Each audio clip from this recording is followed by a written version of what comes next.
यहाँ पर मेरे भाई लिखे हैं क्या, देखिए चुंबक। सबसे पहले मेरे भाई आप तो चुंबक का नाम सुने होंगे। चुंबक क्या करता है, किसी मतलब छोटे-छोटे वस्तु को अपनी ओर आकर्षित करता है, ठीक है? उसको हम क्या बोलते हैं, चुंबक कहते हैं, ठीक है?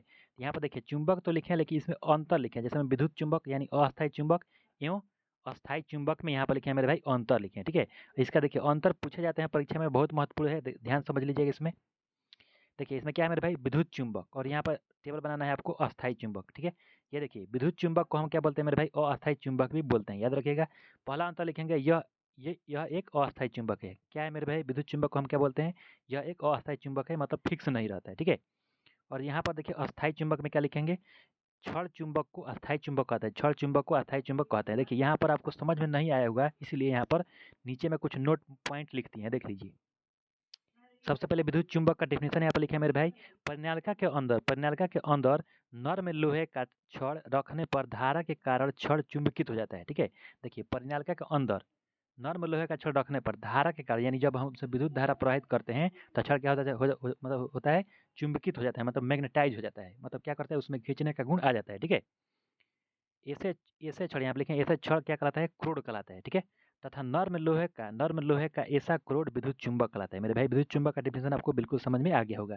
और यहाँ पर नोट में नीचे में लिखे हैं, अस्थायी चुंबक बनाने के लिए नर्म लोहे के स्थान पर इस्पात के छड़ का उपयोग किया था, इस्पात के छड़ का उपयोग किया था, इस्पात यानी कि स्टील के छड़ का उपयोग किया जाए, किसके लिए मेरे भाई, अस्थायी चुंबक बनाने के लिए, मतलब इसके लिए, ठीक है?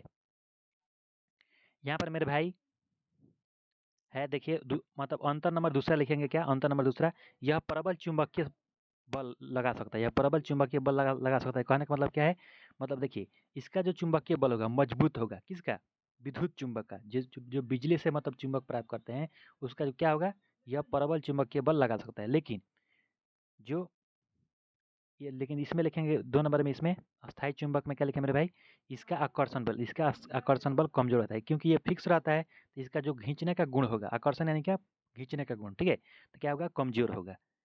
उस तरह इसी में मेरे भाई 3 नंबर में लिखेंगे,